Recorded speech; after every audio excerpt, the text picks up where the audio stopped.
আসসালামু আলাইকুম, সবাইকে শুভেচ্ছা জানাচ্ছি। মাসুম মাহবুব। রাতের লাইভ সেশনে আপনাদের জন্য রয়েছে বেশ কিছু গুরুত্বপূর্ণ খবর। প্রথম গুরুত্বপূর্ণ খবর, আমেরিকার ট্রাম্পের হাত থেকে অল্পের জন্য বেঁচে গেল মুসলিম সভ্যতার দেশ ইরান। দ্বিতীয় গুরুত্বপূর্ণ খবর, আমেরিকার নাকের ডগা দিয়ে, একদম চোখের সামনে দিয়ে ইরানের 25টি তেল এবং গ্যাসের জাহাজ চ্যালেঞ্জ জানিয়ে চলে গেল। আমেরিকা আক্রমণ করার সাহস করল না। কেন? কি প্রস্তুতি নিল ইরান আমেরিকাকে মোকাবেলা করার? এবং সর্বশেষ, পাকিস্তানে যখন আমেরিকার ডেলিগেটরা যুদ্ধবিরতি নিয়ে আলোচনায় প্রস্তুত, ইরানের ডেলিগেটরা তখন কোথায়? পাশাপাশি আরবরা এই যুদ্ধ নিয়ে এখন কি ভাবছে? চলুন আমি আপনাদেরকে বেশ কিছু গুরুত্বপূর্ণ খবরের সাথে আরো কিছু খবর জানাবার চেষ্টা করছি। প্রথম যে খবরটি দিয়ে শুরু করতে চাই, মার্কিন যুক্তরাষ্ট্রের ভেতরে প্রায় 60 জন সাবেক সেনা সদস্য গ্রেফতার হয়েছে। কোথায়? মার্কিন যুক্তরাষ্ট্রের ভেতরে ক্যাপিটাল হিলের সামনে। মোট 62 জন গ্রেফতার হয়েছে, এর মধ্যে 60 জন সাবেক মার্কিন সেনা অফিসার। তারা ক্যাপিটাল হিলের সামনে হাতে লাল টিউলিপ নিয়ে ট্রাম্প সরকারের বিরোধিতা করছিল। লাল টিউলিপ দিয়ে তারা বোঝাতে চেয়েছে তারা ইরানের পক্ষে, অর্থাৎ আমেরিকার সেনারা ইরানের নাগরিকদের যেভাবে হত্যা করেছে এটার বিরোধিতা করার জন্য। আবারও বলছি, আপনি হয়তো শুনতে পাননি, ভুল করছেন না। সাবেক মার্কিন সেনাদের 60 জন ক্যাপিটাল হিলের সামনে লাল টিউলিপ নিয়ে দাঁড়িয়ে প্রতিবাদ করছিল মার্কিন সেনারা যে ইরানের নাগরিকদের হত্যা করেছে তার প্রতিবাদ জানাতে। এবং তারা বলছে যে ট্রাম্পকে যুদ্ধ বন্ধ করো। অর্থাৎ আমেরিকার সেনাদের মধ্যে গুরুত্বপূর্ণ 60 জন ব্যক্তি যারা সাবেক, তারা ইরানের বিরুদ্ধে, আমেরিকার এই অন্যায় যুদ্ধের বিরুদ্ধে প্রতিবাদ করেছে এবং 60 জনকে গ্রেফতার করা হয়েছে, সঙ্গে তার পরিবারকেও গ্রেফতার করা হয়েছে। মোট 62 জনের গ্রেফতারের খবর পাওয়া গেছে। তার মানে ডোনাল্ড ট্রাম্পের বিরুদ্ধে ক্রমান্বয়ে চাপ বাড়তে শুরু করেছে। দর্শক, দ্বিতীয় গুরুত্বপূর্ণ খবর, ইরান আমেরিকার যুদ্ধে ব্যাপক ধসের মুখে আছে ইউরোপ। কেবল ফ্রান্স, তার অর্থমন্ত্রী আজকে জানিয়েছে তারা 6 বিলিয়ন মার্কিন ডলারের লোকসানের মুখে আছে। এই যুদ্ধে 6 বিলিয়ন মার্কিন ডলারের ক্ষতি হয়েছে কেবল ফ্রান্সের। তার মানে বাকি দেশগুলোর অবস্থা এখন কোথায়? এই যুদ্ধ পুরো ইউরোপকেও নাড়িয়ে দিয়েছে। প্রিয় দর্শক, যে ইম্পর্টেন্ট দুটো খবরের জন্য অপেক্ষায় আছেন, আমি প্রথম ইম্পর্টেন্ট খবরটি দিচ্ছি এবার। সিআই সাবেক প্রধান, মার্কিন গোয়েন্দা সংস্থা সিআইয়ের যিনি সাবেক প্রধান ল্যারি জনসন, তিনি আজকে প্রকাশ্যে একটি তথ্য জানিয়েছেন। বলছিলেন মার্কিন প্রেসিডেন্ট ডোনাল্ড ট্রাম্প যখন ইরানের হামলায় দিশেহারা এবং প্রচুর সংখ্যক মার্কিন সেনা ওপারে চলে গেছে ইরানের হামলায়, তিনি বলতে পারছিলেন না, তিনি সংখ্যাটা কমিয়ে বা সংখ্যাটা অস্বীকার করে বারবারই তার নিজের জয়ের কথা বলছিলেন। কিন্তু ইরান যে ব্যাপক ধোলাই দিয়েছে তাতে অনেক ক্ষতি হয়েছে এবং অনেক সেনা হারিয়েছে আমেরিকা। সিআইয়ের এই সাবেক প্রধান ল্যারি জনসন আরো বলছেন যে ডোনাল্ড ট্রাম্প সেই রাতে ব্যাপক শাউট করেছেন, হইচই করেছেন। আমি আমার এর আগের ভিডিওতে আপনাদের এই বিষয়টি দিয়েছি। এখন আরো কিছু সম্পৃক্ত তথ্য এসেছে, সেটা জানাচ্ছে। তিনি চিৎকার চেঁচামেচি করেছেন, তার সিচুয়েশন রুম থেকে তিনি বেরিয়েছেন, হইচই করেছেন, অনেক কিছু ভাঙচুর করেছেন, এমন খবরও আসছে। ট্রাম্প চিৎকার করে বলছেন আমার নিউক্লিয়ার কোড কোথায়? অর্থাৎ ইরানকে তিনি ধ্বংস করার জন্য, নিউক্লিয়ার অ্যাটাকের জন্য সে বিশেষ কোডটি চেয়েছিলেন। বারবার তিনি চিৎকার করে বলছিলেন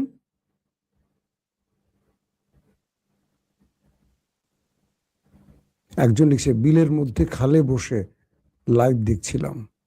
ও, এখন রাতে বিলের মধ্যে বসে আছেন, গুড, মৃদু বাতাসে বসে আছেন না ভাই? বাইরে তো অনেক গরম। তো তিনি ইরানকে যে বললো যে পুরো বিশ্ব সভ্যতা থেকে ইরানকে মুছে ফেলবেন, এই বক্তব্যের পর তিনি তার টিমকে বারবার বলছিলেন, আমার নিউক্লিয়ার কোড কোথায়? কে? মার্কিন প্রেসিডেন্ট ডোনাল্ড ট্রাম্প। এরপর তার সামনে হাজির হন মার্কিন চিফ অফ স্টাফ চেয়ারম্যান ডন কেন। তার ছবিটা একটু দেখায় আপনাদের।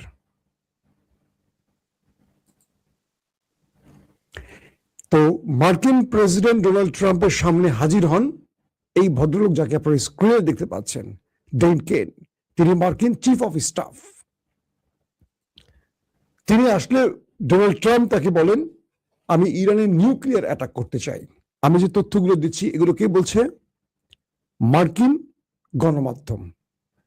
তো পরবর্তী বলা হয় যে এই মিস্টার চিফ অফ স্টাফ ডন কেন প্রেসিডেন্ট ট্রাম্পকে বলেন যে কোনোভাবেই আপনাকে এই নিউক্লিয়ার কোড দেওয়া সম্ভব নয়।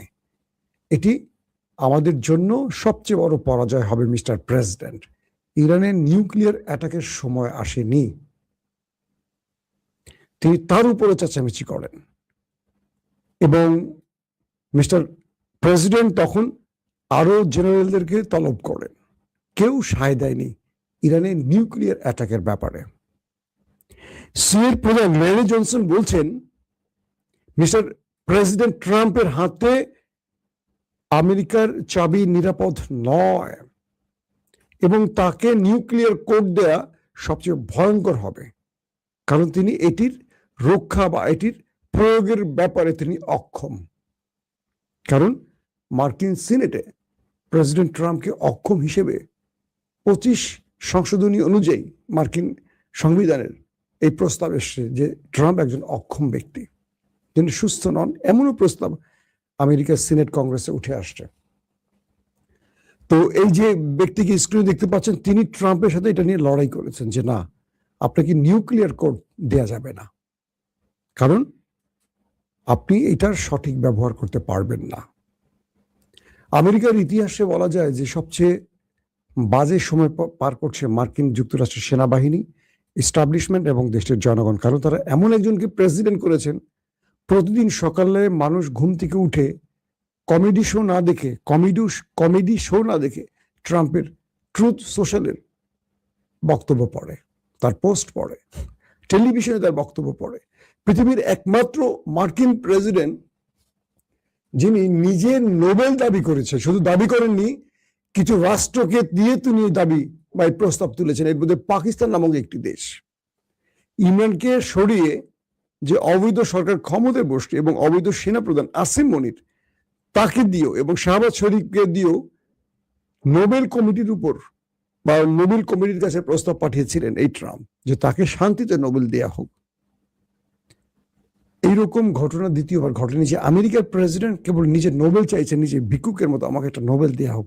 শুধু আরেকজন আছেন, পৃথিবীর আরেকজন অন্যতম সফল রাষ্ট্রনায়ক, সফল, এবং তার হাতে অজস্র না হাজার হাজার মানুষ গুম খুনের ক্রস ফায়ারের শিকার হয়েছিলেন। তিনি হলেন বাংলাদেশের মানস কন্যা শেখ হাসিনা। বুঝছেন? আপনারা ভালো করে বুঝছেন আর কথাটা। ট্রাম্প ছাড়া আরেকজন নোবেলের জন্য অপেক্ষায় ছিলেন, তিনি হলেন শেখ হাসিনা, যিনি অজস্র মানুষকে গুম করেছেন, খুন করেছেন, ক্রস ফায়ারে মেরেছেন ক্ষমতার জন্য। তারপরে বলছেন আমি কি অন্যায় করছি? তিনি বলতেছেন ভারতে বসে, আমি কি অন্যায় করছি? আমি তো এই দেশের জন্য অনেক কিছু করছি। বুঝছেন না আপনারা? তিনি অনেক কিছু করছেন আমাদের দেশের লগি। মানুষ মারি সব সাফা করিয়া লাইছে।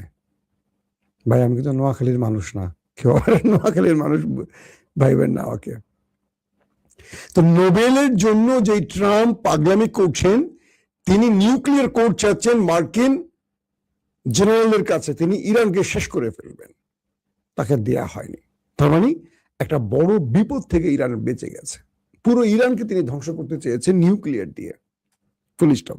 আসেন, ওয়াল স্ট্রিট জার্নাল আজকে আরেকটি খবর ব্রেক করেছে, মার্কিন গণমাধ্যম ওয়াল স্ট্রিট জার্নাল। তারা বলছে যে আজকে মানে গত 24 ঘন্টা আগে হরমুজে যে নাটকীয় ঘটনা ঘটেছে, ইরানের একটা কার্গো জাহাজ আটক, ইরান ড্রোন অ্যাটাক চালানো, তারপর আমেরিকাকে চ্যালেঞ্জ জানিয়ে দিল ইরান যে আমি আবার হরমুজ দিয়ে আমার তেল গ্যাস পাঠাবো, পারলে তুমি ঠেকাও। আমেরিকা বললো ইরান তুমি সাহস করো না, খেয়ে ফেলবো তোমাকে, আসো তুমি পারলে। ইরান কি করছে জানেন? ভয়ে চুপচাপ করে বাসায় পালিয়ে গেছে, তাই না? বিশ্বাস করছেন? আমেরিকা যখন ইরানকে বলছে তুমি হরমুজে আসলে তোমার খেয়ে ফেলবো, ইরান ভয় খাতার নিচে ঢুকে বসে গেছে।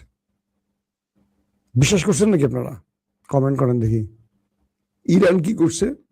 25টা কার্গো জাহাজ হরমুজে ছেড়ে দিছে। আমেরিকাকে কন্ট্রোল রুম থেকে বলে দিছে পারলে তুমি ঠেকাও, আমার ড্রোন আমার মিসাইল রেডি। যদি কোনো মার্কিন জাহাজ ইরানের একটি শিপের টার্গেট করে হিট করে, ওয়ারশিপ গুলো শুধু ডুবে যাবে, স্টেট ডুবে যাবে। আমেরিকার ওয়ারশিপকে আর ছাড় দিব না। কিসের যুদ্ধবিরতি? যে কটা আছে প্রত্যেকটাকে আমাদের মিসাইল টার্গেটে রাখা হয়েছে। ইরানের কে বলছে? Wall Street journal.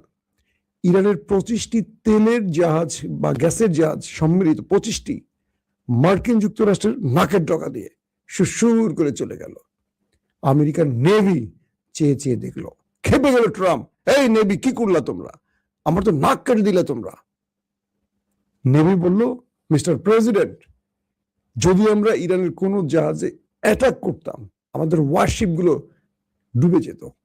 কারণ ইরান এই বার্তাটি আমাদের দিয়েছে যে আমরা 25টি কার্গো জাহাজ পাঠালাম, যদি একটিতে পারো টার্গেট করো, তারপরে ইরান যেটা করবে সেটার জন্য প্রস্তুত থেকো। এই খবরটি এখন আপনাদের কেউ দেয়নি, কালকে হয়তো পাবেন খবরটি। মাসুম ভাই আপনাদেরকে কিছু খবর সবার আগে দেবার চেষ্টা করে। তো অনেকে আজকে যারা দেখবেন না এই খবর, তারা মাসুম ভাই মানে গুল মারছে, কালকে পেয়ে যাবেন। বা ওয়াল স্ট্রিট জার্নাল একটু চেক করেন কষ্ট করে। তো ইরান আমেরিকাকে কিভাবে সাগরে থ্রেড দিয়ে পার হয়েছে বুঝতে পারছেন? আমেরিকার নেভি অসহায়ের মতো শুধু তাকিয়ে থাকলো, কিচ্ছু করতে পারলো না। ইরান বিশ্ব শক্তিকে বা বিশ্ব শক্তির নাম্বার ওয়ান রাষ্ট্রকে, পরাশক্তির নাম্বার ওয়ান রাষ্ট্রকে, মাটির জমিনে সবচেয়ে পাওয়ারফুল রাষ্ট্রকে কিভাবে থ্রেড দিয়ে কিভাবে মানে তার কাজটি করে নিচ্ছে। একটি জাহাজকেও আমেরিকা টার্গেট করতে পারেনি।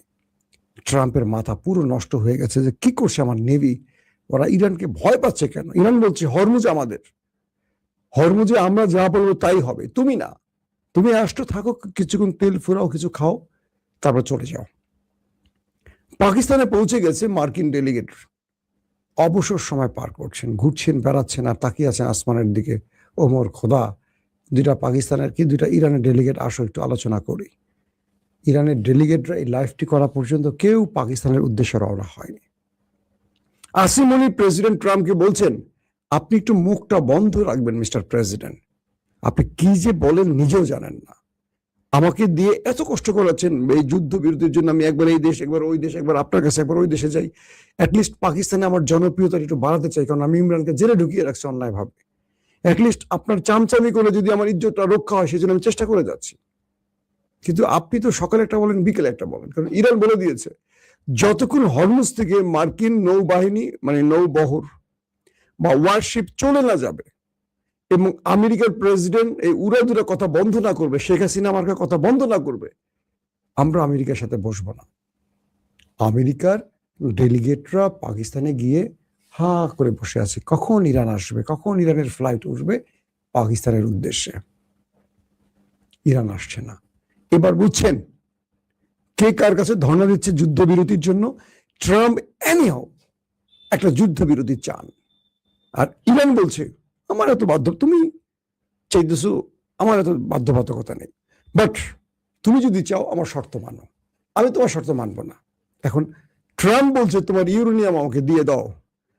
গব্বর সিং বলে না মেরে কি তোর হাত আমাকে দিয়ে দে, হিন্দিতে বলে আর কি। এখন আমেরিকা বলছে মিস্টার ইরান তোমার ইউরেনিয়ামটা আমাকে দিয়ে একটু ইজ্জত বাঁচাও, তুমি তো বহুত মারছো আমারে, বহুত সিস্টেম করছো, এবার তুমি আমাকে একটু রক্ষা করো। ইরান বলছে পৃথিবী উল্টে গেল, আমার ইউরেনিয়াম তোমাকে দেয়া হবে না, তুমি যা খুশি করো, এই ইউরেনিয়াম তুমি মরে গেলেও পাবে না। ইরান, আমেরিকা বলছে আমার সমস্ত স্যাটেলাইট, আমার গোয়েন্দা, আমার সমস্ত বিশেষ লোক তোমার পারমাণবিক প্রকল্পের ডানে বামে চোখ বড় করে তাকিয়ে আছে, কিচ্ছু করতে পারবে না। ইরান বলছে আমি কিচ্ছু করতে তো চাই না, আমার যেটা যেখানে আছে সেখানেই থাকবে, তোমার যদি কিছু করার তুমি করো, তোমাকে আওয়াজ দিতে হবে না, কাজ করো। এখন আমেরিকা মাইন্ড চিপায় পড়ে গেছে, ইরান তাকে কোনোভাবেই ছাড় দিচ্ছে না, এক্সিট রুট দিচ্ছে না। ইরান বলছে তুমি হরমুজ থেকে যাও, আমি আলোচনায় আসব। তুমি ইসরায়েলকে বলো লেবাননে হামলার আর একবার সাহস যেন না করে, এবার ইরান প্রতিশোধ নেবে। তুমি হরমুজে তো ঢুকবে না, শুধু তাই নয়, তুমি আমার শর্তগুলোকে ভালো করে আরেকবার রিভিউ করো, পড়ো, তারপর আলোচনায় আসো। আলোচনা টেবিলে বসে পাগলামি করার কোনো দরকার নেই। ইরানের প্রেসিডেন্ট, স্পিকার, পররাষ্ট্রমন্ত্রী, গুরুত্বপূর্ণ ব্যক্তিরা চোখ বন্ধ করে বসে আছেন, আমেরিকার কোনো কথা সায় দিচ্ছেন না, শুধু বলছেন আগে আমাদের কথা শোনো, তারপর আমরা আসব। আগামীকালকে ধারণা করা যাচ্ছে যে যদি আজকে ট্রাম্প কোনো গ্রিন সিগন্যাল পাকিস্তানকে দেয় যে ইরানের এই দাবিগুলো মানা হবে বা কিছু, তাহলে আগামীকালকে হয়তো ইরানের কোনো প্রতিনিধি দল আসতে পারে, নতুবা আসবে না। এই পরিস্থিতিতে এখন পর্যন্ত যতগুলো কৌশলী রাজনীতি চলছে বা যতগুলো ডাইনামিক চাল দিয়েছে, প্রত্যেকটা ইরান দিয়েছে আমেরিকা ট্রাম্পের বিরুদ্ধে। আমেরিকা ট্রাম্প এখন পর্যন্ত ব্যর্থ, তার সফলতার ঝুলিতে পুরোটাই শূন্য। সো ট্রাম্প এখন ইরানের কাছ থেকে একটা ফেস সেভিং চাচ্ছেন, কোনো একটি ঘটনা চাচ্ছেন যেটা দিয়ে আগামী মধ্যবর্তী নির্বাচন তিনি পার হতে পারেন। কিন্তু আমেরিকার প্রেসিডেন্টকে ইরান এবার খেয়ে দিবেন এটাই মনে হচ্ছে আমাদের কাছে, কারণ ইরান যে চাল দিচ্ছে, যে অভিজ্ঞ চাল দিচ্ছে মুস্তফা খামেনি, এটা ট্রাম্প এই চালগুলো কি বুঝতে পারছে না, নাকি তিনি পাগল হয়ে গেছেন বুঝতে পারছে না। প্রতিটি চালই আমেরিকা ধরাশায়ী হচ্ছে ইরানের কাছে এখন পর্যন্ত। দর্শক, শেষ পর্যন্ত আলোচনা হবে নাকি আরেকটা যুদ্ধ দেখবে পৃথিবী, এটা এখন বলা মুশকিল। তবে পুরো আরব এই যুদ্ধটা আর চায় না, পুরো আরব আমেরিকাকে এখন চাপ দিচ্ছে, খবরদার আর যুদ্ধ ছড়ায়ও না, আমাদের হাজার হাজার কোটি কোটি টাকা ধ্বংস হয়ে গেছে, বিলিয়ন বিলিয়ন ডলার আমাদের ক্ষতি হয়েছে, আর যুদ্ধ ছড়ায়ও না। আরব এখন চাপ দিচ্ছে কাকে? আমেরিকাকে। আমেরিকা এখন টেনশনে পড়ে গেছে, কি করবে। প্রত্যেকে ভালো থাকবেন, আল্লাহ হাফেজ। ওপেন দাইস মানে সত্যকে সত্য বলা, মিথ্যেকে মিথ্যে বলা। আমরা শোনা কথা নয়, চোখে যা দেখি তাই বলি।